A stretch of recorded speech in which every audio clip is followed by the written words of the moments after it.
Assalamualaikum warahmatullahi wabarakatuh. Alhamdulillahirabbil alamin wassalatu wassalamu ala asyrafil anbiya'i wal mursalin wa ala alihi washabbihi ajma'in. Subhanaka la ilma lana illa ma 'allamtana innaka antal alimul hakim wa la haula wa la quwwata illa billahil aliyyil azim. Qala rabbi shrah li sadri wa yassir li amri wahlul 'uqdatam min lisani yafqahu qawli. Qala Allah Ta'ala fi kitabil aziz, a'udzu billahi minasyaitonir rajim. Innama ya'muru masajidallah man amana billahi wal yawmil akhir wa aqama as-salah wa ata az-zakah wa lam yakhsha illa Allah fa'asa ulaika an yakunu minal muhtadin. Sadaqallahul azim. Para penonton yang hormati sekalian, berjumpa lagi kita tuan-tuan. Kecuali cuti seminggu menyambut Hari Raya Aidilfitri bermula daripada 13 hari bulan Mac sampai sekarang ni rasa-rasanya belum ada lagi satu malam terluang yang kita tidak dapat sajikan kepada tuan-tuan dan puan majlis ilmu dengan beberapa orang tetamu-tetamu saya silih berganti datang untuk berbincang beberapa perkara tuan-tuan dan puan yang berkait langsung dengan kehidupan kita. Sama ada kehidupan kita peringkat peribadi, sama ada kehidupan kita peringkat keluarga, sama ada peringkat kejiranan, sama ada peringkat kemasyarakatan dan akhirnya peringkat umat Muhammad sallallahu alaihi wasallam. Yang kedua tuan-tuan dan puan, insya-Allah program kita ni adalah program dakwah. Kita nak mendakwahkan agama Allah. Kita nak agama Allah diletakkan di keribuan masing-masing, dalam di atas riba masing-masing umat Muhammad sallallahu alaihi wasallam supaya mereka sayang Allah, sayang Rasul, sayang agama dan akhirnya menyayangi diri mereka kerana mereka sayangkan Allah Subhanahu wa taala. Yang ketiga tuan-tuan dan puan, program ini tidak lain dan tidak bukan insya-Allah untuk menyalurkan ilmu, untuk menyalurkan kekuatan untuk beribadah. Dengan lentir kata yang lain, untuk menanamkan bibit-bibit keimanan supaya kita ada kekuatan untuk melakukan sesuatu yang diperintah oleh Allah Subhanahu wa taala. Termasuklah tuan-tuan, malam ini kita perlu ada kekuatan. Kekuatan untuk apa? Untuk kita tuan-tuan mengasosiasikan diri kita dengan satu lagi rumah selain daripada rumah kita. Rumah apa tuan-tuan? Bukan rumah makhluk, tetapi rumah Allah Subhanahu wa taala yang namanya masjid, yang namanya surau, yang namanya musalla dan berbagai-bagai lagi. Jadi malam ini tuan-tuan dan puan, insya-Allah kita datangkan oleh seorang tetamu yang tidak asing lagi, pernah bersama dengan kita, iaitu Al-Fadil Al-Ustaz Abdul Rahim Nasir, Abdul Rahim Nasir, masya-Allah. Tuan-tuan, saya familiar dengan keluarga ni tuan-tuan dan puan. Saya sangat familiar dengan abang sulungnya Salahuddin Nasir tuan-tuan, yang bersama-sama kita berjuang untuk memajukan masyarakat dalam berbagai bentuk tuan-tuan dan puan. Kebetulan tu Abdul Halim Nasir, dan sekarang ni kita berdepan dengan yang bongsu dalam rangkaian keluarga yang agak ramai itu, iaitu Al-Fadil Ustaz Abdul Rahim Nasir. Jadi tuan-tuan, Ustaz ini alhamdulillah seorang ilmuwan, seorang agamawan, seorang pendakwah. Yang pentingnya pendakwah, bergerak daripada masjid ke masjid, surau ke surau di serata Malaysia ini, mungkin termasuk juga Singapura, mungkin termasuk Brunei dan sebagainya. Begitu juga abang kandungnya Ustaz Salahuddin Nasir, yang saya rasa tuan-tuan dan puan, daripada muda saya dah kenal mereka tuan-tuan, 30 tahun lebih dah tuan-tuan, 30 tahun dah mengenali mereka, mengenai isi hati mereka, pernah ke rumah mereka, pernah dijamu oleh mereka dan sebagainya tuan-tuan dan puan. Jadi perkenalan malam ini tuan-tuan lebih rapat lagi bila saya dapat memandang tuan-tuan dan puan physically tuan-tuan, walaupun kita tidak dapat menyentuh antara kita, tetapi di alam maya tuan-tuan, sentuhan di alam maya ni kalau betul-betul kita hayati, lebih kurang sama dengan sentuhan fizikal yang kita berdepan dengan mereka dan sebagainya.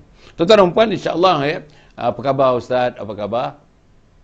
Baik-baik, alhamdulillah. Ustaz tadi baru live tuan-tuan, baru live tadi antara Maghrib dengan Isyak tadi. Alhamdulillah. Setelah menunaikan sembahyang Isyak agaknya bergelut tuan-tuan dan puan, sebab kita minta bersedia 8.45 tadi tuan-tuan dan puan, untuk kita menentukan insya-Allah segala-galanya berjalan dengan baik dan kita dapat memulakan tadi pukul 9 suku. Tepat 9 suku kita dapat memulakan.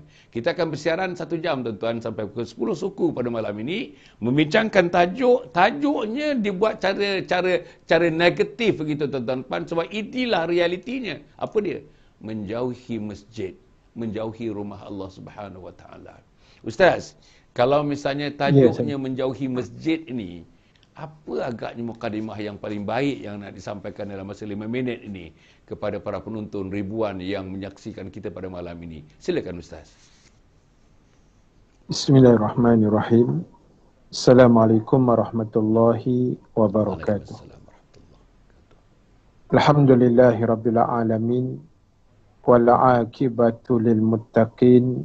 Wala udwana illa 'alal zalimin. Amma ba'd. Terima kasih yang berbahagia Datuk Dr. Hassan Ali selaku tuan rumah lah pada malam ni, alhamdulillah. Dan seterusnya pada semua para sahabat, sahabiah yang bersama, yang menonton secara live pada malam ini. Dan kita minta pakat-pakat share, pakat-pakat kongsi, panjang-panjangkan live ini. Mudah-mudahan akan mendapat ganjaran yang terbaik daripada Allah Subhanahu wa Ta'ala. Datuk dan sahabat yang dirahmati Allah sekalian. Bila kita melihat kepada tajuk yang diberi, menjauhi masjid. Mula-mula bila saya terima tajuk tu, saya pun rasa macam cuak juga sebenarnya. Kan? Saya rasa, lain macam tajuk ni. Kan? Jadi, tapi bila kita memikir balik, macam ibarat Datuk sebut tadi, macam reverse psychology lah. Maknanya, manusia ni bila kita ajak dia sungguh-sungguh, sebenarnya dia tak nak buat. Bila kita letak tajuk-tajuk umpamanya seperti itu, maka dia ada satu magnet, satu tarikan. Orang akan memikir, apa tajuk pelik sangat malam ni? Kan? Nak memporak-perandakan umat Islam di Malaysia ke forum talk show kita ni kan?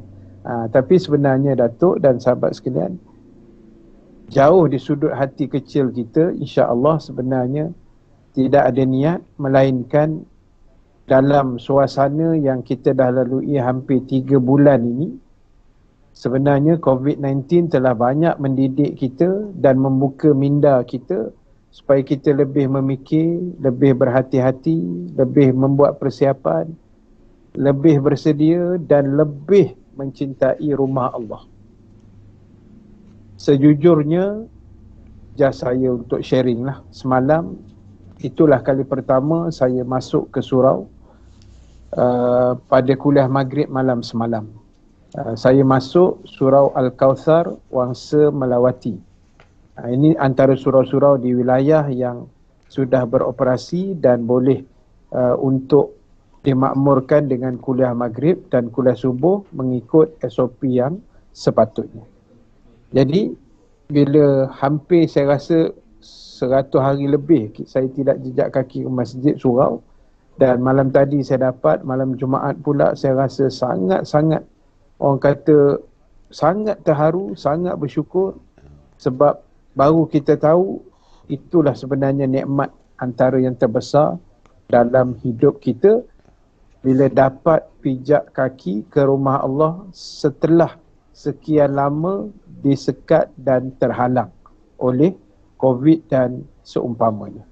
Jadi untuk malam ini, sahabat yang dirahmati Allah sekalian, jangan kita tinggalkan siaran ini sehingga tamatnya nanti, sebab banyak benda yang kita nak kupas, terutama bila kita tengok pada tajuk ini, maka di sana sebenarnya sudah ada, orang kata, bibit-bibit sentuhan, mengetuk hati kita, yang selama ni mungkin kita sedar atau mungkin kita tidak sedar, yang kita kadang-kadang, bukan selalu saya sebut, tapi kadang-kadang agak jauh daripada rumah Allah Subhanahu wa Ta'ala.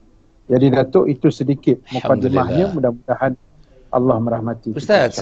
Alhamdulillah, tuan-tuan, very very sweet introduction, tuan-tuan, yang manis, introduction yang ringkas tetapi sudah menyeluruh untuk kita jadikan asas kepada perbincangan kita selanjutnya. Tuan-tuan, apa yang saya nak sebut Ustaz ulas selepas ini, ialah kita dalam hidup ni ya Ustaz ya, sebahagian daripada kita, mungkin saya pun agaknya ya, kita dah melawat serata dunia, dah mengunjungi museum-museum di mana-mana tuan-tuan dan puan. Museum di England, museum di Perancis, ini hebat museumnya. Museum di Amerika Syarikat. Kita telah pergi tuan-tuan dan puan, ambil kelab-kelab yang hebat-hebat. Kelab dalamnya adalah kelab golf, kelab yang dalamnya memang kelab untuk berhibur. Berbagai-bagai kita dah pergi. Kita dah pergi tuan-tuan, rumah-rumah orang yang besar-besar. Sampai istana dan sebagainya kita dah pergi tuan-tuan dan puan. Hebat. Kita dah pergi tuan-tuan dan puan, pertunjukan sama ada pertunjukan yang diadakan di ruang-ruang yang hebat tuan-tuan, yang hebat untuk mengadakan persembahan seperti classical music, orkestra dan sebagainya. Tetapi ada satu yang kita belum ziarah. Dan tempat ini tuan-tuan, bangunan ini dekat dengan rumah kita. Kalau England kita boleh pergi 13 jam Ustaz dalam perjalanan kapal terbang, 13 jam. Belanja banyak, tapi ada satu lagi bangunan Ustaz. Depan rumah kita, 100 meter daripada rumah kita, 200 meter daripada rumah kita, dan kita dah pindah 17 tahun di kawasan itu. Tapi kelibat kita tak sampai lagi ke rumah itu. Apa rumah itu Ustaz? Rumah itu ialah rumah Allah, yang namanya masjid, yang namanya surau, yang namanya musalla, berbagai-bagai lagi. Dan tuan-tuan dan puan, kalau kita tengok dalam masyarakat kita, minta ini observation tuan-tuan, ini observasi, minta maaf. Kalau tidak benar pun kita diminta maaf, kalau benar pun kita serah pada Allah Subhanahu Wa Taala. Agaknya Ustaz, dalam fenomena yang seperti demikian ni, ada orang mengatakan, ada pula penceramah-penceramah yang saya temui mengatakan, Hasan, dia kata, kau tahu tak, yang datang ke masjid ini rata-ratanya, pukul rata, on the average, dia kata 1% saja. Kalau kawasan tu ada 2,500 orang, yang datang ke masjid 25 orang aja. Itu pun kalau musim hujan, mungkin tak dapat, 10 orang pun tak dapat. Tuan-tuan dan puan-puan dan mati sekalian, dalam fenomena yang seperti ini, apa kita nak ulas Ustaz? Masjid rumah Allah, rumah sendiri rumah Allah. Rumah Allah tak dapat perhatian. Rumah sendiri dapat perhatian, kelab manusia dapat perhatian, muzium manusia dapat perhatian, tapi rumah Allah kurang dapat perhatian. Macam mana Ustaz? Baik, terima kasih pada perbincangan kita pada malam ni. Jadi apa yang disebutkan tadi, bahawasanya kadang-kadang itulah macam kita sebut apa, kuman di seberang laut nampak, gajah depan mata kita tak nampak. Kan? Maknanya macam Datuk sebut tadi, kelab eksklusifnya dengan overseasnya, dengan muziumnya, dengan istana, dengan pemandangan apa, tempat percutian yang hebat-hebat, pentarah 5 bintang. Kita boleh sampai, kita boleh bersusah payah, kita boleh struggle untuk ke sana, sedangkan satu rumah yang paling mulia di atas muka bumi yang pernah disabdakan oleh Rasulullah sallallahu alaihi wasallam, tempat yang paling Allah sayang, paling Allah suka di atas muka bumi adalah masjid surau. Maksudnya rumah Allah. Tak kiralah namanya masjid ke surau ke madrasah ke musola ke apa, yang sewaktu dengannya itulah tempat yang paling Allah sayang, tempat yang paling banyak Allah menurunkan rahmat-rahmatnya, pandangan-pandangannya, kebaikannya, keampunannya. Tetapi hari ini manusia kadang-kadang sebelah mata pun tidak memandang. Jadi bila Datuk sebut tadi 1% tu, sebenarnya itu kalau peperiksaan tu markah dia 1/100. 1/100 ni kira teruk lah tu. Biasa kalau markah lulus sekolah dulu 40 atau 50 ke atas kan, baru lulus. Jadi ni 1/100 ni kira teruk sangat lah tu. Jadi kalau kita melihat antara, ialah kalau kita, minta maaf sebutlah, orang yang bekerja 9 to 5 setiap hari, bekerja pejabat, bekerja swasta, bekerja sendiri, berniaga dari rumahnya, mungkin duduk di area saya ni lah, katalah di Sungai Buloh ni, nak pergi KL, bekerja di KL, saya rasa dalam on the way perjalanan itu, dia pasti melintasi 4-5 buah masjid. Kan? Pasti dia akan tempuh beberapa masjid yang dia nampak sepanjang perjalanan. Itu satu. Dan balik pun dia akan nampak juga 4-5 buah masjid. Tetapi persoalan yang kita bangkitkan malam ni, menjauhi masjid. Adakah hati kita tergerak untuk singgah, khususnya semayang kita kata yang maghrib isyak lah, kalau musim-musim kuliah yang dibenarkan dulu, maghrib isyak, ataupun sekarang ni dengan SOP yang ketat kan. Tapi saya nak sebut, kalau lumrah yang asalnya, kadang-kadang kita nampak saja masjid tu, ibaratnya kita pandang tapi kita tak pernah menyinggah. Yang lebih menyedih lagi, berhampiran rumah. Macam saya, rumah sekarang saya duduk ni, surau ni jalan kaki, jalan tu dalam 5 minit tak sampai, 3-4 minit sampai, dalam 50 meter. Allah. Sangat dekat. Jadi sebenarnya sepatutnya bila kita berjiran dengan rumah Allah, itu satu kenikmatan. Sepatutnya Allah. yang mesti kita faham dalam jiwa kita. Tapi ada orang bila dia beli perumahan yang baru, yang kita tak tahu jiran kiri kanannya siapa, yang kita tak tahu masjidnya mungkin duduk di mana dalam taman perumahan itu, takdir Allah, dia beli rumah, depan rumah dia masjid, menyesal pula. Ada juga orang gitu. Allah. Dia kata silap aku pilih lot ni. Betul-betul depan masjid, pekak telinga. Masalahnya dia tu orang Islam. Tak, sepatutnya rasa syukur dekat dengan rumah Allah. Dan kalau menjawab persoalan Datuk tadi, apa puncanya tu? Yang tak boleh nak ke surau masjid tadi, walaupun 50 meter, walaupun nampak, walaupun dengar azan itu dilaungkan, antara punca yang saya nampak, satu saya nak sebut dulu, iaitu mungkin atas alasan sibuk. Ini semua alasan lah, kan? Kenapa tak ke masjid? Sibuk Ustaz. Sibuk lah Ustaz. Sibuk lah. Tak ada masa lah Ustaz. Kerja pun balik dah lewat, letih. Ini alasan, kan? Manusia dia boleh mencipta alasan di atas muka bumi. Tetapi apa alasan yang kita nak beri besok di alam barzakh, di dalam kubur besok? Bila malaikat tanya rumah kamu dekat dengan rumah Allah, tapi sekali pun tapak kaki kamu tak pernah pijak, melainkan pada hari kamu mati saja baru sampai. Wala'iyyazubillah. Allah. Jadi sebab itu alasan ni kita tak payah create, sebab itu memang habit manusia. Dia suka cari alasan, kan? Kenapa sibuk, kenapa tak sempat, kenapa tak cukup masa, letih. Ini alasan yang manusia cipta. Sedangkan dalam ayat lain kalau kita baca, la yukallifullahu nafsan illa wus'aha. Allah Subhanahu wa taala tidak memberatkan manusia kecuali apa yang dia boleh buat. Jadi bila Allah fardukan solat, maknanya Allah tahu kita boleh buat. Walaupun asalnya dulu malam Isra' 50 waktu. Tapi setelah dikurang, akhirnya 5 waktu. Allah tahu kita mampu 5 saja. Allah tahu kita boleh buat puasa Ramadan sebulan dalam setahun. Bayar zakat setahun sekali. Allah tahu semua benda tu. Jadi Allah susun berdasarkan kemampuan kita. Bahasa mudahnya, Allah tidak pernah memberatkan manusia. Jadi tak usahlah dalam hidup ni kita bagi alasan, tak pergi sebab PKP. Okeylah, kita terima yang tu.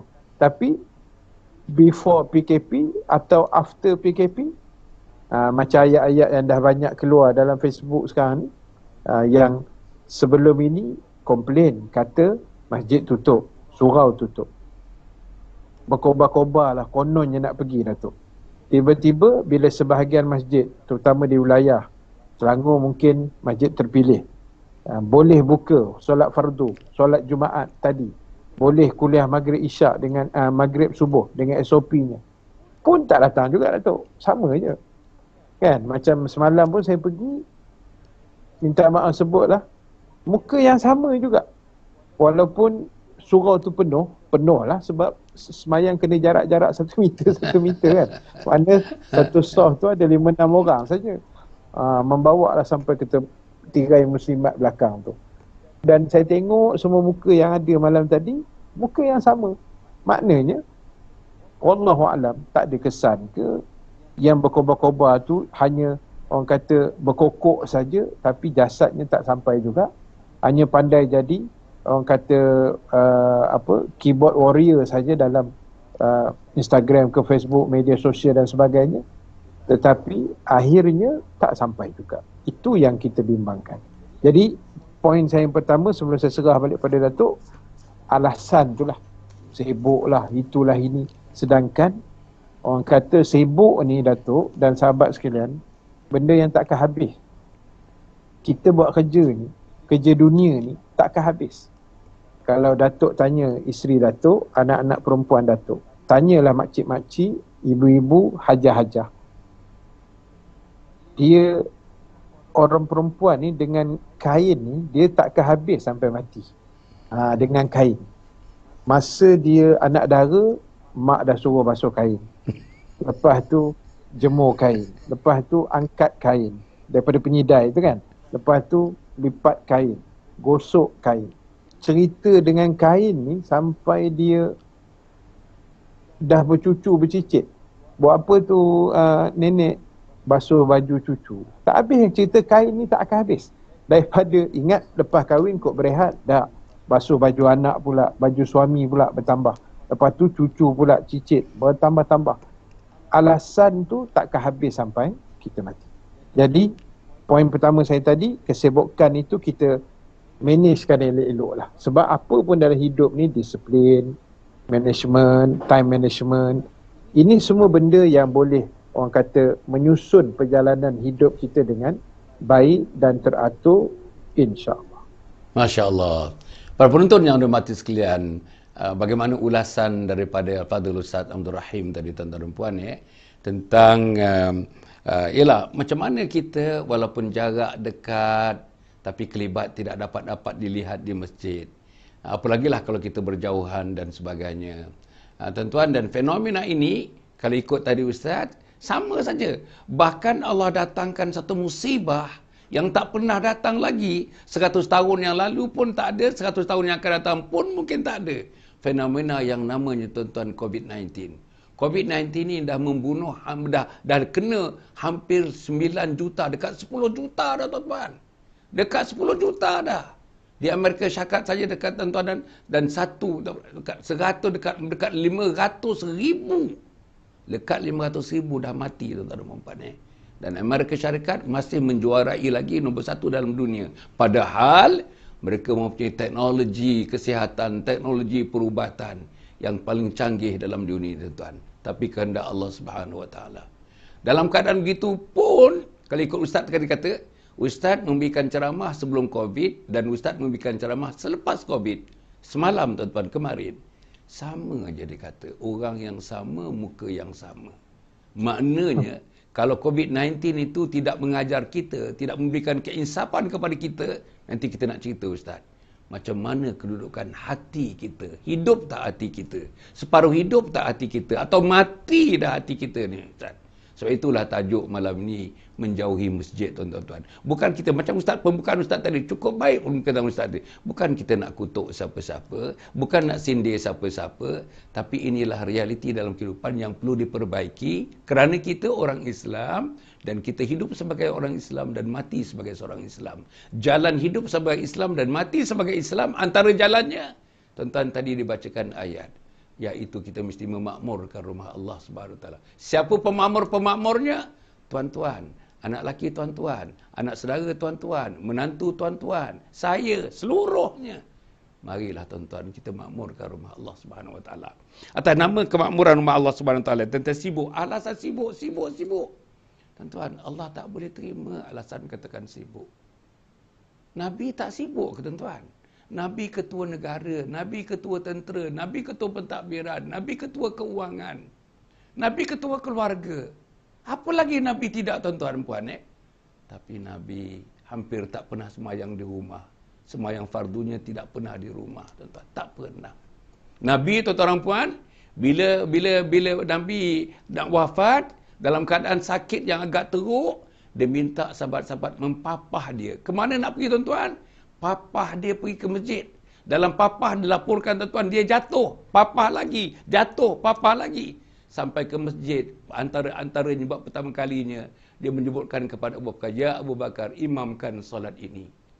Tuan-tuan, itu Nabi Muhammad. Nabi yang tak ada satu catatan dosa pun. Begitulah Nabi Muhammad. Kita ni macam mana, tuan-tuan? Oleh sebab itu, Ustaz, saya nak Ustaz ulas sikit satu hadis daripada Imam Bukhari ini, Ustaz. Hadis itu berbunyi, laqad hamamtu an amura bis-salah fatuqama thumma khalifa ila manazil qaum la yashaduna as-salah fa uharriq alaihim. Apa artinya? Sesungguhnya aku bertekad supaya salat didirikan, kemudian aku pergi kepada setiap rumah seorang yang tidak hadir salat berjamaah, lalu aku perintahkan agar dibakar rumah mereka. InsyaAllah tuan-tuan. Allahu Akbar. Takut saya tuan-tuan. Betul tuan-tuan. Rasulullah SAW kepada yang tidak pergi bersalat ke masjid, bersalat berjamaah bersama-sama dengan ahli-ahli jamaah yang lain, bakar rumahnya. Ustaz, kenapa kat Rasulullah sampai nak bakar rumah, Ustaz? Kalau misalnya penghuni-penghuni rumah tu, yang laki-laki tu terutamanya, tidak tampil ke masjid, ke rumah Allah Subhanahu Wa Taala. Ustaz ulas sikit yang itu, Ustaz. Sila, Ustaz. Allahu Akbar. Datuk, sahabat yang dirahmati Allah. Bila kita mendengar hadis yang dibacakan sebentar tadi, kita pun memang, ialah bagi orang beriman, dia akan rasa apa dia panggil, macam pukulan maut lah. Pukulan maut. Kan, memang dia lipat maut punya hadis tu. Sebab Nabi bagi satu gambaran orang yang mengabaikan, melalaikan, melekakan solat, terutama orang lelaki lah, dari sudut solat berjamaahnya ke rumah Allah, sampai Nabi keluar arahan supaya dibakar rumah itu. Bukan maksudnya kita pula lepas ni mandai-mandai pula pergi bakar rumah orang, jangan. Sekali kena tangkap polis pula. Maksudnya Nabi bagi satu poin, satu sandaran betapa berat dan besarnya kesan orang yang tak mengambil berat kefarduan untuk mengimarahkan rumah Allah Subhanahu Wa Taala. Sebab apa tuan-tuan? Sebab solat ini dia adalah satu hubungan, kita panggil direct kita dengan Allah. Tidak ada pihak ketiga. Direct kita dengan dia saja. Bila kita baca Fatihah, kita doa iftitah, kita sujud, kita tasbih dan sebagainya, ibarat memang kita berdua saja dengan dia. Direct dengan Allah. Kita meluahkan tu dengan dia. Tiba-tiba ada orang tak pergi masjid tu satu bab. Ada orang langsung tak semayang, Datuk. Allah. Dan saya pun tahu memang Datuk ada buat kajian-kajian persen-persen orang tak semayang, yang semayang tak cukup, yang semayang tak lengkap, yang semayang ikut mood. Ikut mood pun ada. Ikut suka dia. Dia rasa nak semayang, dia semayang. Dia rasa dia tak nak, dia tak nak. Ada juga manusia macam ni. Jadi, sebab itu, bila Nabi keluarkan hadis itu, maknanya kita, especially orang lelaki, tolong cakna, tolong ambil berat, tolong bersungguh dalam soal aqimus solat, mendirikan solat. Datuk, saya ada satu, saya rasa cerita ni saya pernah share. Saya rasa saya tak sebutlah nama dia, kalau saya sebut pun orang tak kenal pun sebenarnya. Tapi ada satu hamba Allah ni, Datuk, dia daripada bujang, remaja, dia telah ditarbiah oleh arwah ayah dia. Kau anak lelaki semayang 5 waktu mesti masjid, mesti ke masjid. Dan dia buat, Datuk, dia buat benda tu daripada dia bujang sampailah dia berkahwin, sampailah dia dah beranak pinak, bercucu, dan sampai hari ni, Datuk, tak silap saya umur dia dah mungkin 70-an macam tu, dan dia tak pernah tinggal solat berjamaah 5 waktu di masjid, walau hujan, walau ribut, walau banjir. Dia naik motor, Datuk. Dia naik motor. Hujan pun kuyup naik motor. Allah. Yang penting masjid sampai. Dan apa yang lebih saya rasa macam pukulan maut tadi, dia ni sekarang macam apa istilah medical dia saya tak pasti, tapi lupa dia kuat. Dia kuat. Ingatan dia tu, dia dah banyak lupa. Dementia. Saya sebut tak reti tu, tapi dia banyak lupa lah. Memang dia lupa. Kadang dia dah makan ke belum dia lupa. Kadang nama anak semua dia lupa banyak. Tetapi Datuk, Allah bagi kekuatan. Saya sangat terkesan. Waktu solat dia tak pernah lupa. Allah.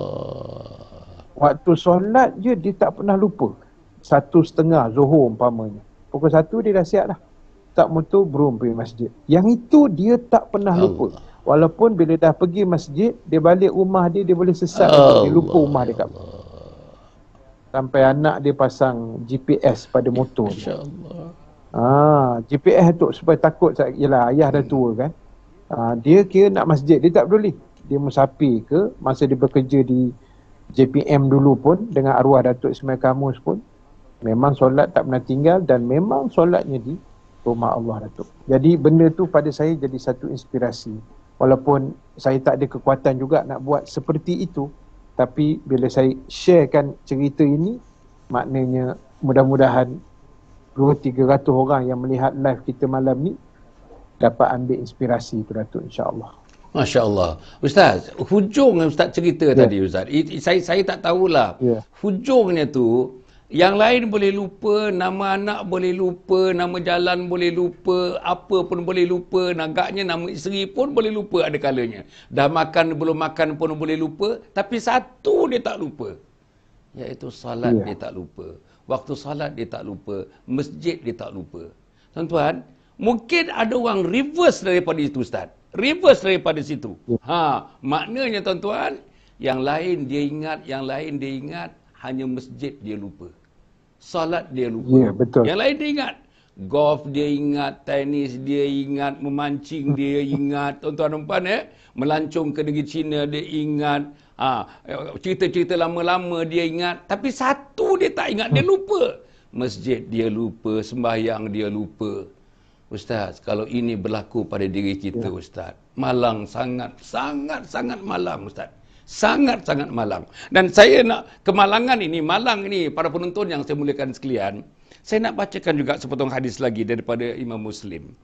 Siapa yang membersihkan dirinya, berwuduk di rumahnya, kemudian dia berjalan kaki menuju ke satu rumah dari rumah-rumah Allah, untuk dia menunaikan satu kefarduan daripada kefarduan kepada Allah, maka setiap langkahnya itu salah satunya memadamkan dosa. Satu langkah memadamkan dosa dan selangkah lagi akan mengangkat darjatnya, arti menambahkan pahala. Tuan-tuan dan puan-puan, langkah kanan menambah pahala, angkat kaki kiri tuan-tuan menggugurkan dosa. Masya Allah tuan-tuan. Kemana? Ke masjid. Pergi ke pasar tak masuk dalam tu tuan-tuan. Pergi ke Giant tak masuk ke dalam itu. Pergi ke shopping Batu Road tak masuk ke dalam itu. Pergi tengok lagi tuan-tuan shopping area di Bukit Buntang tak masuk dalam itu. Pergi ke museum sebut awal-awal tadi tak masuk dalam itu. Tapi ke masjid, kaki kanan dia angkat, pahala naik. Kaki kiri dia diletakkan, dosa tuan-tuan, dosa. Kata bertabur-tabur, dosa turun, dosa jatuh dosa. Ustaz, macam mana dengan tawaran Allah yang demikian? Kenapa tuan-tuan? Kenapa kita tak dapat sambut tawaran Allah itu? Apa sebab kita tak boleh sambut tawaran Allah itu? Tapi kalau tawaran, Jekyll menawarkan, daripada kain harga RM40 tinggal RM16 saja. Masya Allah. Agaknya saya rasa pukul 7 dah berbaris kat situ. Tapi tawaran Allah Subhanahu Wa Taala, tuan-tuan bayangkan, tawaran Allah, kaki kanan dia angkat, tuan-tuan, pahala-pahala bersusun-susun. Kaki kiri diangkat, jatuhnya dosa-dosa kita di sisi Allah Subhanahu Wa Taala. Macam mana Ustaz? Terima kasih Datuk. Sahabat yang dirahmati Allah sekalian. Sukarnya manusia nak sambut tawaran Allah yang sebenarnya sangat mahal, sangat bernilai, sangat berharga, pada saya ialah mungkin antara asbabnya tu kejahilan dan tidak ada kesedaran. Memang wallahualam, mungkin nak kata dia jahil, saya rasa orang kata sampai betul-betul jahil sangat, saya rasa dalam zaman teknologi canggih ni tak mungkin berlaku. Tak mungkin lah kan, dengan live sana live sini, macam-macam media sosial yang ada, dengan TV pun ada, dengan JAKIM ada, Jawi ada, Jais ada semua, dengan ustaz-ustaz yang beribu ada dalam Malaysia ni, saya rasa jahil sangat tu tak mungkin saya rasa. Tapi pada saya sikap kita. Sebab suka ambil remeh benda agama dan suka kalut dengan dunia. Dia jadi gitu Datuk. Suka sangat kalut dengan dunia. Walhal dunia yang kita kalut tu belum tentu kita nak boleh dapat lagi. Kan? Dunia yang kita sibuk, yang kita habiskan masa, belum tentu dalam genggaman. Dan dalam genggaman ni pun belum tentu milik kita. Mungkin 2 hari je Allah bagi, lepas tu hilang. Na'udzubillah. Tetapi agama orang langsung tak heran. Saya sebenarnya Datuk, bila tajuk kita malam ni, ialah Allah dah susun tu cantik. Malam tadi Datuk, yang malam semalam lah, yang saya kuliah di surau, secara live di surau semalam. Tajuk saya, kelebihan solat isyak dan subuh berjamaah. Itu malam tadi punya tajuk Datuk. Saya share satu hadis Nabi yang saya baca malam tadi. Nabi SAW bersabda. Nabi kata, siapa yang mendirikan solat isyak berjamaah, seolah-olah dia dapat ganjaran pahala, kata Nabi, seperti beribadah separuh malam. Dan siapa yang boleh mendirikan solat subuh berjamaah, seolah-olah, kata Nabi, ganjaran pahalanya seperti dia beribadah sepanjang malam. Benda ni, kita bagi satu gambaran. Baiknya Allah, sangat baiknya Allah. Dia bagi ganjaran dalam keadaan kita tidak sedar pun kita dapat ganjaran Allah. Itu. Kita tak tahu. Sebagian orang, Ustaz baru dengar lah hadis tu malam ni. Tak, dia tak pernah dengar. Jadi, walaupun dia tak pernah dengar pun hadis tu, insya-Allah, selama ni dia solat isyak berjamaah, dia solat subuh berjamaah, dia dapat ganjaran dan tawaran paling mahal daripada Allah. Walaupun kita kadang-kadang tak perasan, tapi Allah ni sangat baik pada hamba-Nya, sangat sayang pada kita, dia bagi ganjaran yang kita anggap macam remeh. Macam Datuk sebut hadis, ambil uduk di rumah, jalan kaki ke surau masjid. Kan? Dan ada ulama' menambah uraian hadis itu Datuk, dia kata bukan pergi saja, pergi dan balik. Pergi dan balik. Maknanya pergi masjid pun setiap langkah tambah pahala, hapus dosa. Balik pun sama. Tambah pahala dan hapus dosa. Ini tawaran. Tapi itulah saya kata tadi, sikap manusia. Sebab akhirat tu, akhirat ni banyak benda-benda gaib. Bab dosa, bab pahala. Benda-benda tak nampak ni Datuk, orang tak peduli. Orang tak peduli. Dosa tak nampak, orang tak peduli. Yang kita nampak, orang yang buat dosa. Dosa tu tak nampak. Yang kita nampak, orang yang cari pahala. Pembuat dosa dan pembuat pahala kita nampak. Pahala tak nampak. Malam ni kita live, saya dan Datuk dapat pahala, di belakang tabir dapat pahala, yang audien kita pun dapat pahala. Tapi mana pahala? Tak nampak. Yang kita nampak pelaku-pelakunya saja. Jadi sikap manusia ni, benda tak nampak, dia buat tak peduli je. Dia sibuk yang dia nampak. Yang dia nampak ni lah dunia yang ada keliling dia ni. Dengan bangunan-bangunan, tempat rekreasi, tempat riadahnya, tempat seronok-seronoknya. Ini dengar kata boleh masuk dah panggung wayang pula. Kan, panggung wayang pun dah buka dengan SOP-nya. Jadi, itu dia nampak lah. Yang tawaran 50 meter dari rumah tadi, laungan azan boleh tembus telinga kiri, telinga kanan, dia buat tak heran je Datuk. Kan? Sebab benda ni sikap, attitude. Attitude kita, dekat surau masjid, besok aku tua, aku pergilah. Itu orang kita. Besok dah pencen, aku pergilah masjid. Masalahnya Datuk dah pencen pun tak sampai. Sibuk jaga cucu lah. Sibuk jaga cucu lah. Itu masalah dia. Jadi pada saya, antara puncanya itu sikap, attitude, attitude. Dan termasuklah pada saya barangkali environment juga main peranan. Environment keliling. Environment. Macam kita dah biasa, orang yang pernah pergi umrah haji, kan, dengar azan je Masjidil Haram, 5 minit tutuplah semua kedai. Tak ada siapa suruh pun. Environmentnya cantik.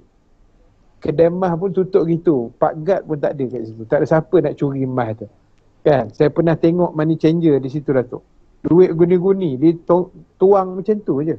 Kita tengok meleleh helio tu kan. Tapi nak ambil tak berani. Dia tonggeng duit tu gitu je. Tak ada pak guard, tak ada security, tak ada apa. Sebab environment tu mendidik. Azan tutup, pergi semayang. Azan tutup, pergi semayang. Balik, buka balik. Tak ada apa masalah. environment tu cantik, kita boleh buat. Tapi kenapa kita dah 13 kali pergi umrah, 5 kali haji, balik rumah tak mau juga ke masjid tu? Allah. Itu yang nampak pelik. Sikap-sikap dan hati kita lah. Jadi Ustaz, Wallahualam. alhamdulillah tuan-tuan dan puan, kita akan sambung lagi. Kita dengar sikit sebentar tuan-tuan, insya-Allah pesanan daripada Yayasan Sabha. Mungkin ada beberapa pesanan di situ tuan-tuan, masukkan dalam hati, ambil tindakan terus tuan-tuan dan puan, insya-Allah. Untuk pengetahuan tuan-tuan dan puan, ada 3 perkara nanti tuan-tuan saksikan. Yang pertama namanya Anjung Husnul Khatimah yang akan didirikan tidak berapa lama lagi tuan-tuan dan puan. Gunanya untuk mendidik anggota masyarakat tuan-tuan. Pendidikan apa? Pendidikan hujung usia untuk mereka mati dalam husnul khatimah. Untuk saya mati dalam husnul khatimah, untuk tuan-tuan mati dalam husnul khatimah, dan salah satu daripada caranya ialah meraihkan rumah Allah Subhanahu wa taala. Dan yang kedua nanti tuan-tuan akan dengar tentang buku 3 serangkai yang saya tulis tuan-tuan dan puan. Buku yang ke-41, buku yang ke-42, buku yang ke-43. Tuan-tuan dapatkan buku ini, simpan di rumah, letak dalam library, bacakan kepada anak-anak, suami isteri baca buku ini tuan-tuan, insya-Allah akan terbuka satu jalan, akan terbuka satu ruang tuan-tuan dan puan untuk kita mendekati Allah Subhanahu wa taala. Dan yang ketiga tuan-tuan, insya-Allah taska, ustaz kita ada taska namanya First Move Childcare Center. Sekarang ni ada 8, 2 di Bangi, 1 di Kajang dan 5 di Kuala Lumpur di Lembah Kelang ini.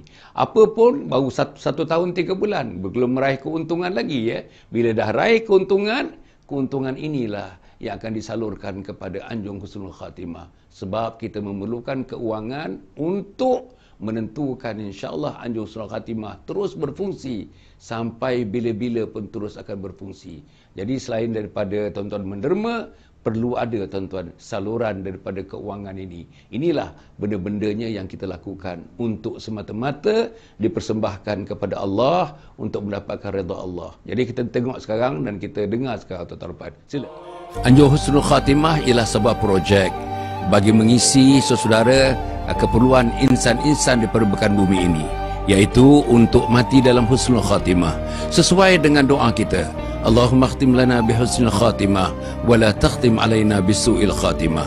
InsyaAllah sebuah projek, sebuah kampus, sebuah kompleks yang dinamakan Anjung Husnul Khatimah yang akan didirikan tidak berapa lama lagi, dan insyaAllah akan memberikan khidmat yang terbaik kepada seluruh umat Islam untuk hidup dalam Islam dan mati dalam husnul khatimah. Wassalamualaikum warahmatullahi wabarakatuh. Assalamualaikum warahmatullahi wabarakatuh. Menepati apa yang dibincangkan sekarang ini, mungkin rujukan boleh dibuat kepada 3 buku yang saya hasilkan. Buku yang pertama, saudara, ialah Khidmati Ayah Bunda Hingga Akhir Hayat. Buku yang kedua ialah Husnul Khatimah, Impian Setiap Muslim. Dan buku yang ketiga ialah bukunya Isteriku Ketua Bidadari Syurga. Dapatkan buku ini tuan-tuan dan puan. Bacakan buku ini, insya-Allah. Inilah buku panduan untuk kita menjadi insan yang baik, menjadi muslim yang baik, menjadi mukmin yang baik. Wassalamualaikum warahmatullahi wabarakatuh. First Move Childcare Center adalah sebuah organisasi yang melaksanakan fungsi-fungsi untuk mendidik, mengasuh anak-anak. Program yang kita kenalikan ini ialah untuk membantu ibu bapa. Kita hendak anak-anak tuan-tuan sihat, fizikalnya, tahap intelektualnya, tahap emosionalnya. Yang pentingnya ialah tahap spiritual. First Move Childcare Center ini, First Move artinya sentiasa ke depan saja. Mereka akan berdiri sebagai orang yang pertama, duduk dalam saf pertama. Alhamdulillah Ustaz. Kita berharap kepada para penonton dan mata sekalian, mari kita sama-sama membangunkan Anjung Husnul Khatimah. Tuan-tuan, kosnya 12 juta ringgit. Tanahnya 1 juta ringgit sudah habis diselesaikan, dan insya-Allah tanah itu 4.5 ekar diwakafkan atas nama, walaupun kita beli, saya beli, tapi bukan nama saya tanah itu. Nama tanah itu ialah Majlis Agama Islam Selangor sebagai pemegang amanah, kerana kita wakafkan. Wakaf tanah itu, di atas tanah itulah yang nak dirikan Anjung Husnul Khatimah. Tuan-tuan dan puan, insya-Allah marilah kita sama-sama. Marilah kita tuan-tuan, walaupun RM1, walaupun 1 batu bata tuan-tuan dan puan, tapi di sisi Allah kita membina syurga di sisi Allah Subhanahu wa taala. Tuan-tuan, saya harap tuan-tuan dapat bersama-sama kita membangunkannya. Semuanya non-profit making. Semuanya non-profit. 1 sen pun bukan tujuan untuk profit. Tuan-tuan, macam mana nak buat? Boleh wakaf, Boleh zakat, boleh infak, boleh sedekah, boleh fidyah, amal jariah dan fisabilillah.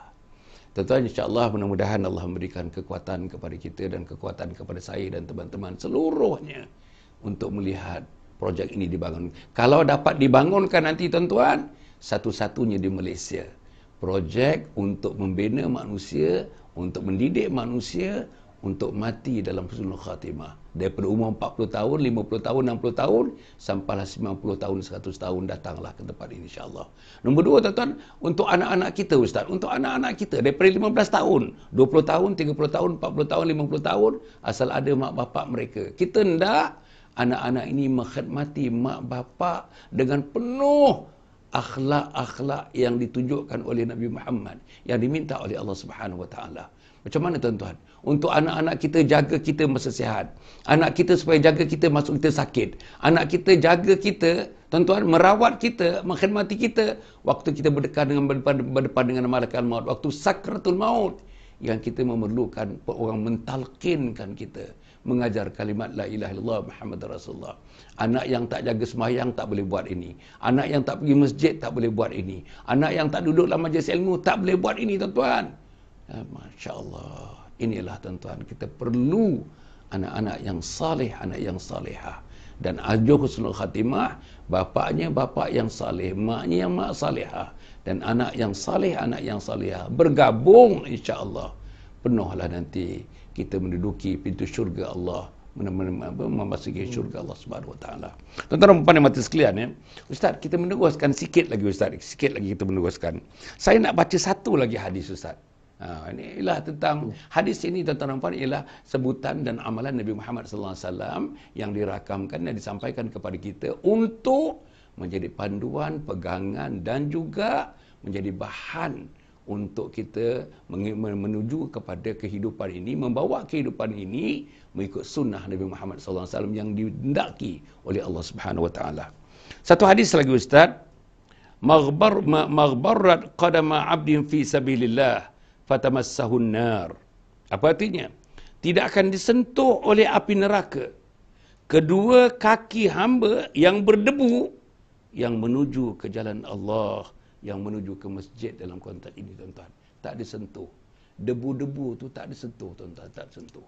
Debu-debu tu disebutkan akan mempertahankan kita. Debu-debu itu akan menjadi saksi, tuan-tuan, di hadapan Allah Subhanahu Wa Taala. Satu debu mengatakan, ya wahai Allah, aku menyaksikan. Ya, aku berada di hujung kakinya. Ya, aku berada di tapak kakinya. Tuan-tuan dan puan, itulah nanti seruan daripada debu-debu itu di hadapan Allah Subhanahu Wa Taala.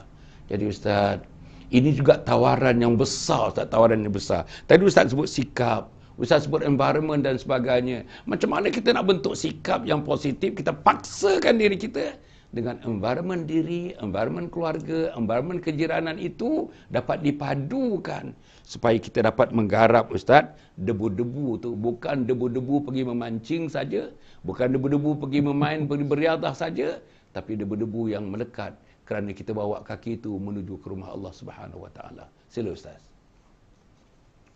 Baik, terima kasih Datuk dan semua sahabat kita yang masih bersama lagi pada malam ini. Ini satu lagi tawaran yang dihadiahkan Allah pada kita. Bermaksud indahnya Islam, indahnya agama ini, indahnya ilmu-ilmu Allah Subhanahu Wa Taala dalam menyusun atur perjalanan makhluknya, terutama manusia, sehingga istilahnya debu tu pun diambil kira. Debu tu pun diambil kira. Macam ayat lain Allah sebut yang misqala zarratin khairan yarah. Itu zarah. Kan? Dia debu, zarah lebih kurang lah. Mungkin zarah tu lebih halus daripada debu lah. Cuma nak sebutnya ialah itu antara ganjaran-ganjaran yang Allah susun hadiah untuk kita di akhirat, bermula di alam barzakh, membawa ke pada mahsyar dan seterusnya syurga Allah. Jadi macam mana kita nak buat supaya diri kita mengikut program yang Allah telah susun? Datuk dan sahabat sekalian, jawapannya ialah diri kita kena paksa.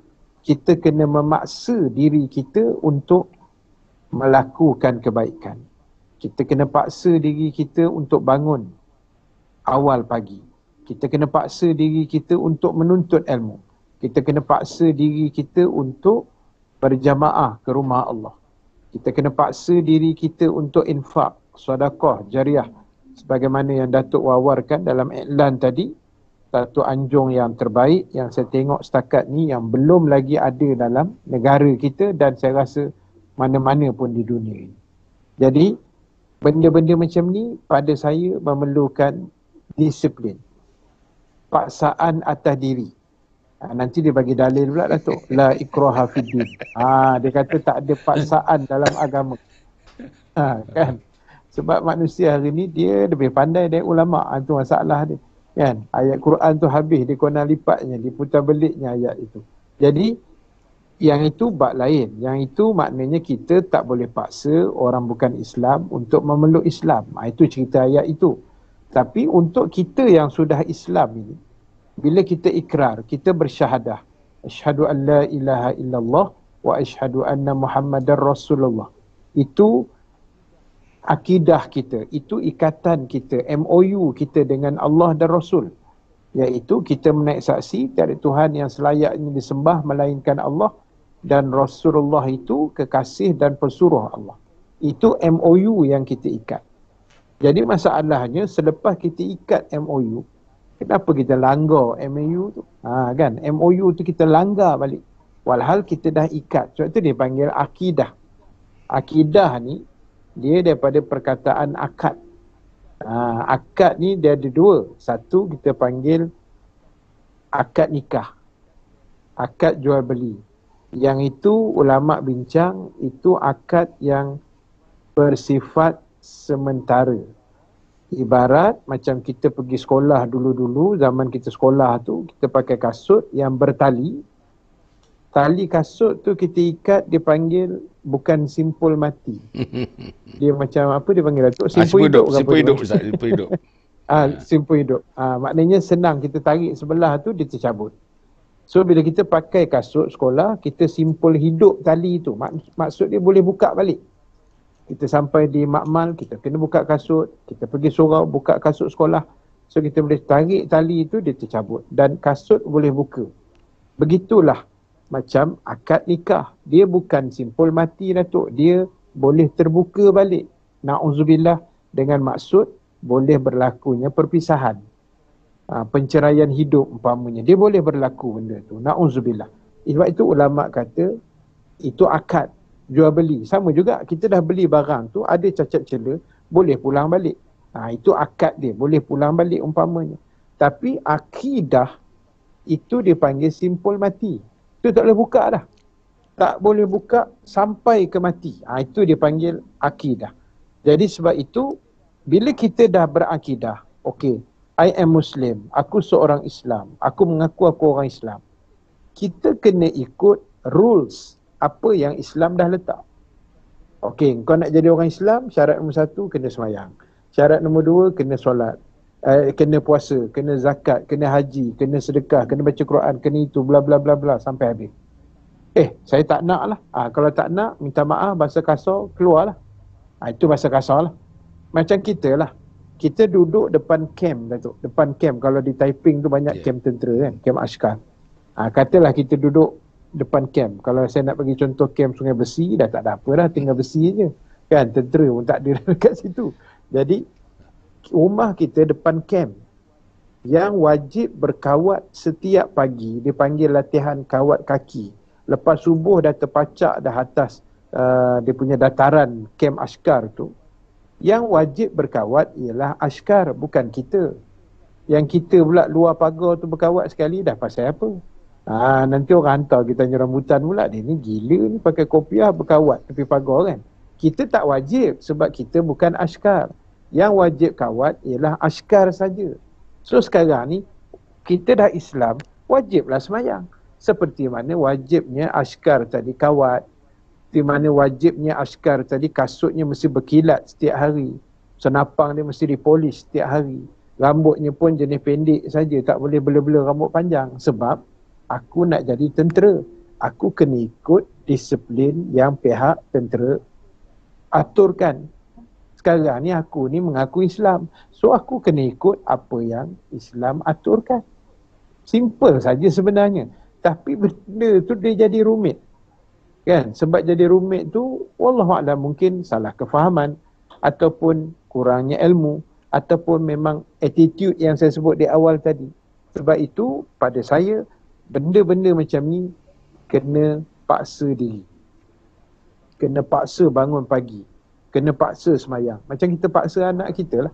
Kejut dia solat berkali-kali kan. Peringatkan dia baca Quran ke apa ke. Benda kena push hari-hari. Lama-lama insya-Allah orang Melayu sebut Allah bisa, tegal biasa. Macam saya lah Datuk, sikit pengalaman. Mula-mula saya ceramah tahun 98 Datuk. Datuk masa tu tengah top lah dengan forum TV1 apa semua kan, dengan arwah Datuk Ishak Barum dan sebagainya, Datuk Arundin arwah dan sebagainya. First kali saya mula-mula ceramah, saya tak boleh lupa abang saya Ustaz Saluddin Nasir. Dia kata, engkau bawa balik Mesir, kau kena start ceramah macam abang, dia kata. So tengah hari ni abang bawa engkau satu pejabat, jadual abang, engkau ganti. Allah Datuk, daripada dalam kereta dah berpeluh tu. Pasal belum biasa. Dia panggil belum biasa. Bayangkan, saya ceramah di Talasco Insurance, dekat Cokit masa tu, Jalan Tunku Abdul Rahman, ada satu pejabat, Talasco Insurance. Sekarang dia dah tukar nama Tahan Insurance. Lepas Tahan ni, kalau dia tak tahan, tak tahulah nama apa pula kan. Jadi, saya ceramah di situ, lelaki adalah 3-4 orang, staf pejabat tu, perempuan dekat 30 orang Datuk. Saya pula bujang. Bujang masa tu. Kan, aircon sejuk ni. Kali pertama ceramah, menitik orang kata peluh jantan keluar Datuk. Memang menitik peluh. Saya tak tengok langsung muka audien. Saya jadi takut sebab experience tak ada. Kan, orang kata belum biasa. Tapi dah hampir 22 tahun dah saya ceramah ni. Bukanlah kata hebat, tidaklah, na'udzubillah. Tapi bolehlah maknanya kita dah biasa. Jadi awal-awal memang kena paksa. Macam orang bawa kereta lah. Orang nak belajar mandu kereta kan. Kalau tak dipaksa dia memandu, sampai ketua pun meriduk lesen je lah jawabnya. Steering tak pernah pegang. Dia macam tu. Jadi akhirnya Datuk, saya nak sebut disiplin diri, paksa diri. Walaupun perkataan paksa tu bunyi dia macam kasar lah, tapi pada saya itulah yang sebenarnya yang akan memotivatekan kita. Dan dalam masa yang sama, pada saya tak dapat lari ilmu pengetahuan agama, pengalaman hidup, bergaullah dengan ulama, dekatlah dengan rumah Allah. Ini yang akan melunak dan melembutkan hati kita supaya kita jadi manusia yang berkualiti sebagai seorang Muslim. Kita tak nak Muslim tapi quality is not good. Tak bagus. Kualiti ni hari ni berapa ramai orang Islam yang mencemarkan imej Islam itu sendiri. Saya tak naklah bagi contoh mana-mana dah, tapi semua orang faham. Jadi sebab itulah akhirnya Datuk saya nak sebut, ada orang tanya ni Datuk, di mana Anjung Husnul Khotimah tu? Nanti Datuk boleh hurai sikit lah. Lokasi di mana, status pembinaannya dah berapa persen kan. Sebab diorang saya tengok ni macam menggeletar tangan tu nak transfer duit. Kan? InsyaAllah. Sebab semua followers kita ni orang baik-baik tu. Semua orang yang rajin mengaji, yang rajin kuliah, yang rajin follow kita insyaAllah. Jadi itulah Datuk untuk perakhirannya yang terima kasih. Terima kasih Ustaz. Tuan-tuan saya seronok, betul-betul saya seronok tuan-tuan ya. Tiap satu yang saya bacakan, tiap satu yang saya soalkan, cara Ustaz Rahim ni tuan-tuan, dia banyak metafor. Kalau dalam bahasa Inggeris disebut metafor ni, dia banyak bagi tuan-tuan bidalan-bidalan, contoh-contoh. Tali kasut tadi tuan-tuan, tali kasut. Nak menikah akidah dengan perbuatan yang bukan akidah. Kita sekolah hari tuan-tuan, memang kita ikat kasut simpul hidup nama dia. Tarik aja, terbuka, kasut pun mudah dibuka. Tapi akidah ni simpul mati tuan-tuan. Tak boleh buka. Buka akidah, terjunlah dia tuan-tuan dan puan. Jadi ini contoh-contoh. Saya seronok. Saya sebenarnya contoh-contoh yang macam ni, analogi-analogi yang macam ni, metafor-metafor yang macam ni tuan-tuan, Pengalaman 22 tahun berdakwah, tuan-tuan. Tuan-tuan cuba bayangkan, 22 tahun. Abangnya, Ustaz Salahuddin Nasir ni, saya tak tahu tambah berapa tahun lagi, tuan-tuan. Mungkin tambah 10 tahun lagi daripada dia. Sudah jadi 30 tahun lebih. Lebih daripada 30 tahun. Daripada bank Islam dulu. Daripada bank Islam dulu, Masya Allah. Ya, betul. Tuan-tuan dan puan, inilah manusia-manusianya, tuan-tuan. Dan saya, tuan-tuan dan puan, dengan keikhlasan, saya kenal mereka, tuan-tuan. Dengan keikhlasan mereka, dengan kejujuran mereka. Inilah, tuan-tuan, yang dipersembahkan. Dan malam ini kita cerita, tuan-tuan, satu perkara yang sangat penting sebenarnya. Bahawa inilah, tuan-tuan dan puan, sebenarnya rumah Allah SWT. Zaman Nabi Muhammad SAW, tuan-tuan. Macam mana bentuk hidup Nabi Muhammad dan para sahabat. Tuan-tuan, ulama-ulama menulis, kalau tuan-tuan baca buku tentang sirah Nabi Muhammad SAW, ada 3 puncak kehidupan mereka. 3 tiang seri kehidupan mereka. Pertama, tuan-tuan, rumahnya dibereskan, dengan isterinya dibereskan, dengan anaknya dibereskan, amalan-amalan rumah dengan keluarga dibereskan. Nombor 2, tiang serinya masjid. Nombor 3 ialah gelanggang jihad. Jihad, rumah, masjid. Masjid, jihad, rumah. Rumah, masjid, jihad.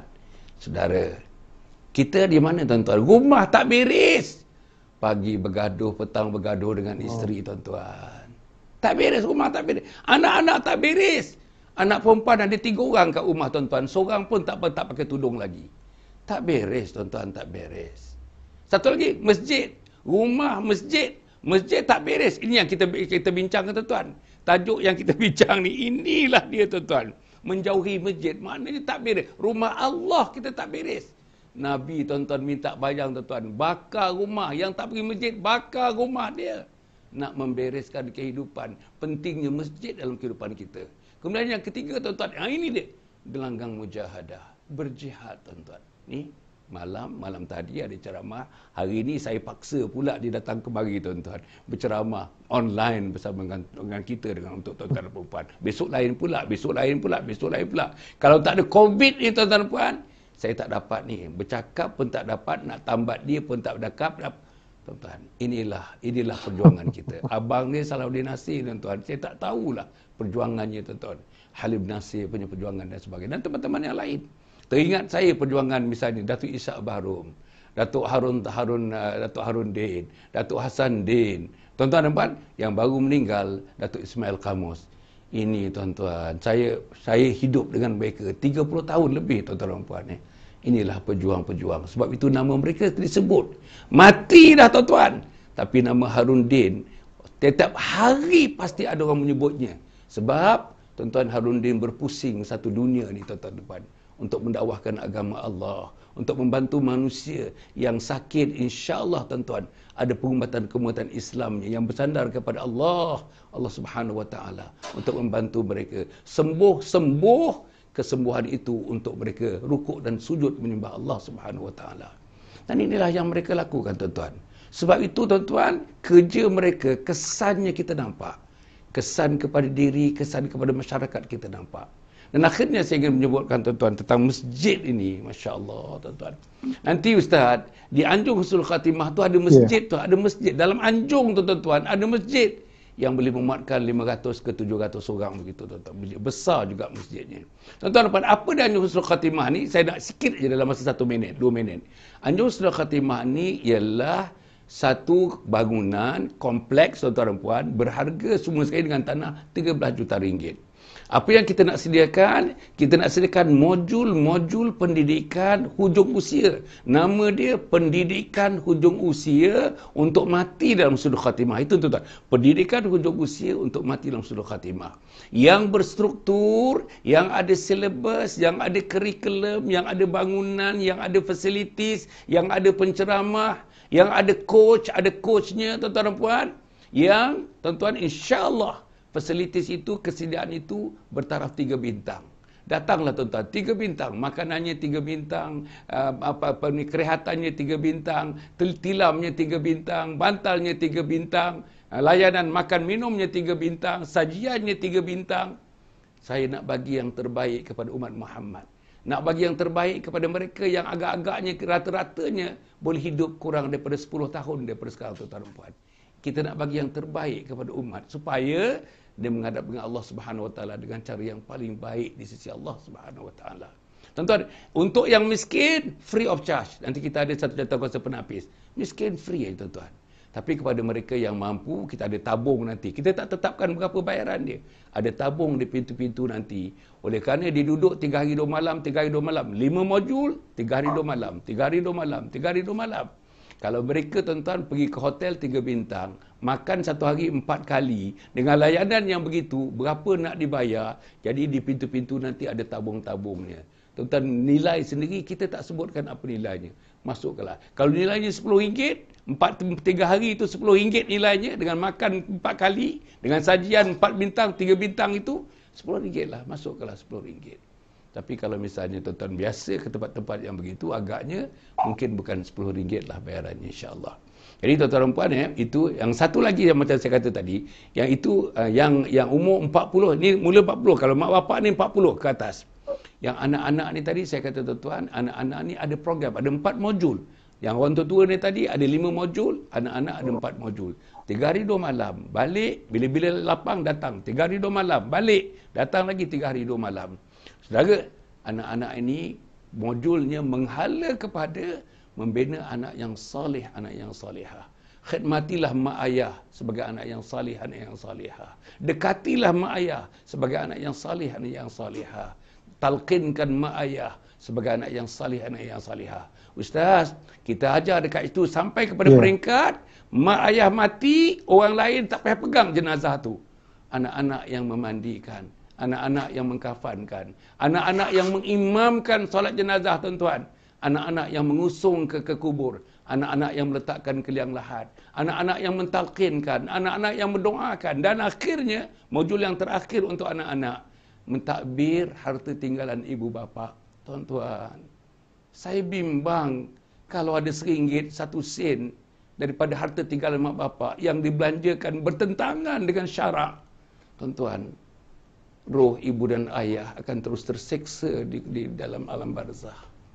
Inilah yang tuan-tuan yang kita kena fikir, tuan-tuan kena fikir. Dan untuk membawa fikiran ini tuan-tuan, tempatnya, universitinya yang membina ni dalam masyarakat kita, college yang membinanya, institut yang membinanya, namanya masjid tuan-tuan, namanya masjid, namanya surau, namanya musalla.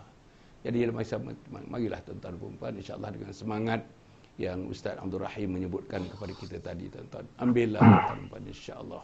Jadi akhirnya marilah kita ke masjid. Ya. Datuk, ada orang tanya lokasi itu di mana? Lokasinya tuan-tuan, dia kat Ulu Langat ni ada namanya Sungai Semungkis. Sungai Semungkis ni kalau tuan-tuan, dia dekat dia, bukan tempat latihan saya dulu. Tempat latihan saya daripada situ 15 kilo lagi Ustaz, masuk dalam Sungai Lui, bukan itu. Dia dekat luar ni, dekat luar. Tepi jalan dekat luar tuan-tuan. Okay. Kalau tuan-tuan tahu, insya-Allah Sungai Semungkis tu ada satu pusat Yadim, pusat latihan Yadim. Jadi kita masuk tu Agrotech, namanya Agrotech tuan-tuan, dalam tu. Jadi dekat situlah tuan-tuan, dekat. Kalau daripada Kuala Lumpur, daripada Ampang, sekitar dalam 30 minit atau 25 minit lah, insya-Allah. Kalau nak pergi tempat saya, durian banyak. Durian Sungai Lui Ustaz. Durian Sungai Lui. Musang King pun tak boleh lawan tuan-tuan. Tapi kalau Musang tak ada King, dia boleh lawan lah, insya-Allah. Jadi tuan-tuan dan puan yang Majlis Islam ya, jadi saya ucapkan terima kasih yang tidak terhingga lah. Saya seronok sebenarnya tuan-tuan, seronok. Saya tadi dah telefon sebenarnya Ustaz Nasruddin Nasir, tapi agaknya mungkin dia tak kenal nombor telefon tu. Agaknya dia pun sibuk tadi. Tapi saya telefon dia tadi. Dan saya akan tentukan tuan-tuan, kita tengok adik dia malam ni, satu masa nanti abang dia akan hadir dalam program saya ni, insya-Allah. Tuan-tuan puan yang akhirnya tuan-tuan besok pagi, setiap pagi, tak pernah gagal lagi tuan-tuan.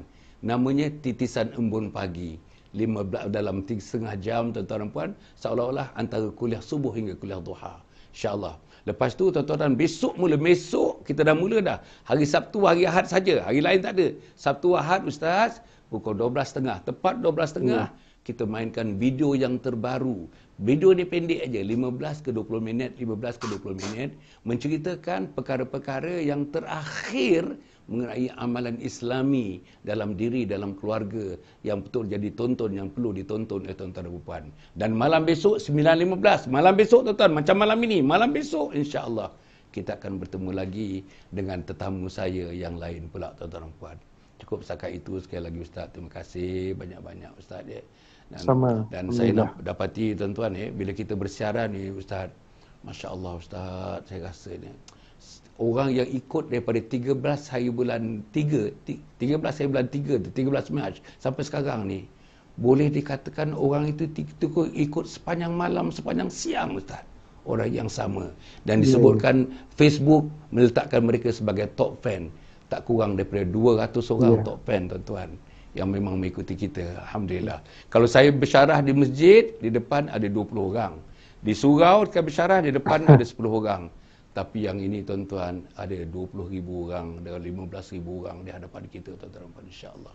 Mudah-mudahan ada baiknya pada kita. Tuan-tuan doalah supaya program ini berterusan, dan saya, Ustaz Abdul Rahim dan teman-teman yang lain sihat, sejahtera, selamat tuan-tuan dan puan, untuk kita meneruskan usaha kecil ini, usaha yang sangat kecil ini.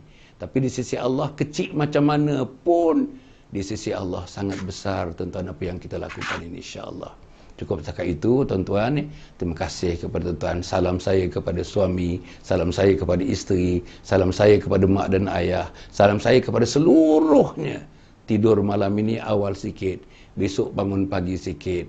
Paling tidaknya 2 rakaat tahajud, 2 rakaat taubat, 2 rakaat hajat. Paling tidaknya tutup dengan 1 rakaat sembahyang witir tuan-tuan. Kalau boleh, gugurkan sebutir 2 air mata. Sayang kasih cinta kita kepada Allah, kepada agama Allah Subhanahu wa taala. Mudah-mudahan ada baiknya pada saya. Kita jumpa lagi tuan-tuan. Aku qauli hadza wa astaghfirullahal azim li wa lakum wa lisairil muslimin wal muslimat.